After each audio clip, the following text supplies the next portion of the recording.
باز خرداد آمد، ماه رؤیاهایم.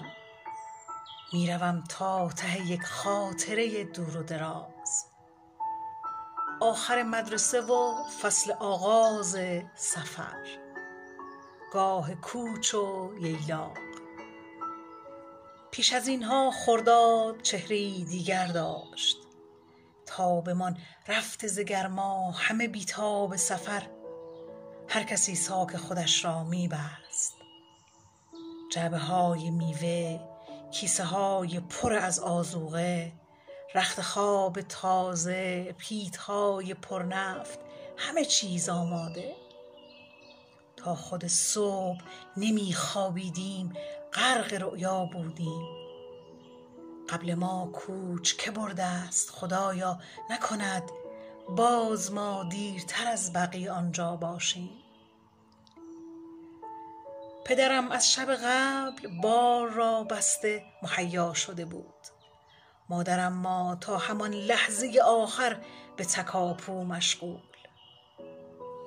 صبح با بوق دو کابین ولی الله خان یا که مشتی رمضان، همه آماده پر از شوق سفر، می پریدیم به پشت ماشین.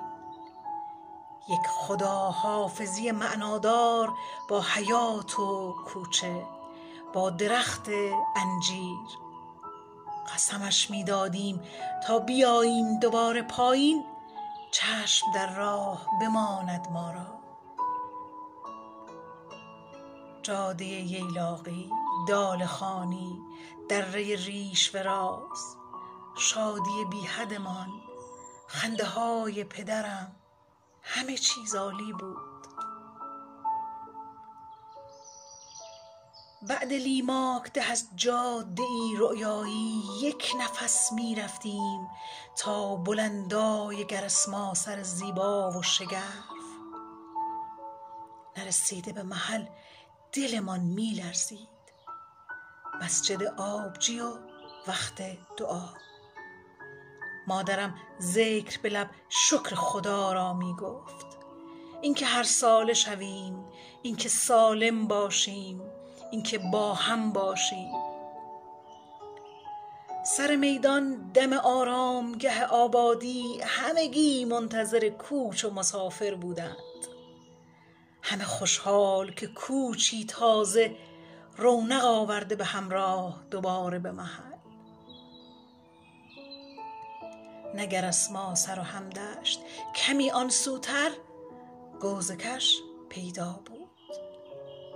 خانه ها را یکی یک وارسی می کردیم، با نگاهی مشتاق می شمردیم نفوس ده را. دل باحال ولی الله خان کار خود را می کرد، دست بر بوق به خنده می گفت کوچ تازه، چشمهاتان روشن. روزگارت روشن قاصد خوشخبر آبادی. عطر گلپر همه جا پر شده بود، عطر جادویی گلپر تا خدا می بردد. سیب سرخ خالو پشت پرچین آن سو دلربایی می کرد. ما رصد می کردیم که نیفتد ناگاه یا نچیند خالو سیب سرخی که نشان ما بود. و اگر می افتاد آن نشان کرده به روی پرچین، روز ما بود آن روز. دست هامان زخمی، دلمان اما خوش.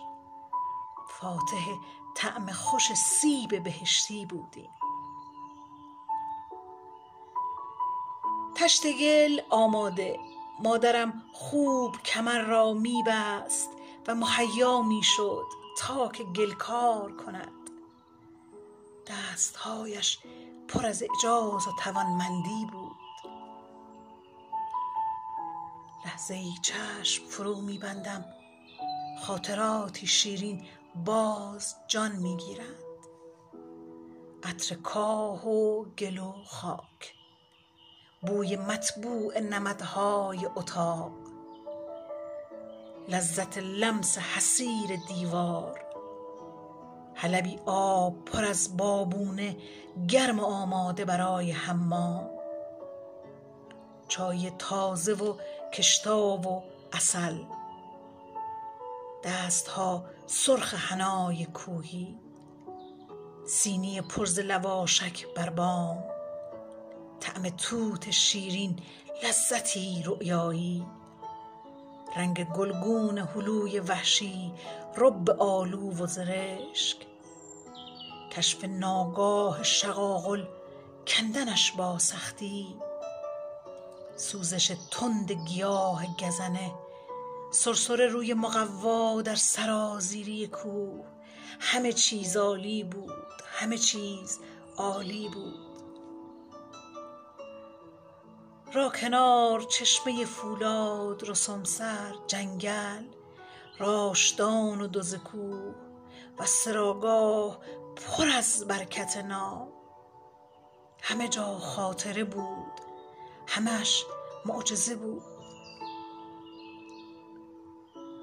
گاوهای پرشیر از چرا برگشته، همگی نعره زنان، خبر آخر یک روز دگر را به همه میدادند.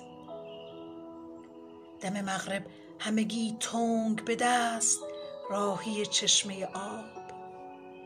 چشمه یک جای مقدس شده بود. دختران و پسران، کودکان، پیر و جوان، هر کسی آب به صورت میزد قدرتی فوق تصور می‌یافت. گویی این آب پر از معجزه بود، نور جاری می‌کرد، تیرگی را می‌برد. شام که می‌خوردند همه فانوس به دست راهی خانه هم. شب نشینی چه صفایی می‌داد. زندگی زیبا بود. همه جا روشن بود بی تمنای چراغ.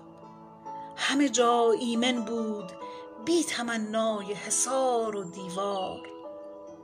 همه دارا، همه خوشدل، همه راضی، همه کامل بودیم. چه صفایی میداد زندگی آن دوران. هرچه دل حظ و تمنا می کرد بی کم و کاست مهیا می شد. آرزوهامان ناب، لحظه هامان پر از خوشحالی. همه چیز عالی بود، همه چیز عالی بود. حال ییلاق همانجاست که بود. جاده ها پهن و عریض، آب و برق و تلفن. خانه ها بیشترش سیمانی، گچبری، شیک و مدرن. ولی از صاحب خانه خبری نیست که نیست. آخر هفته اگر وقتی بود یک سری می آیند، لذتی نیمه تمام. نه دگر ذوقی هست، نه صفایی به محل. کوچ و ییلاق 3 ماهه خواب و رؤیاست دگر. یاد ایام به خیر. زندگی ها کردیم، لذتش را بردیم. خوش به حال خودمان، خوش به حال خودمان. تنمان سالم بود.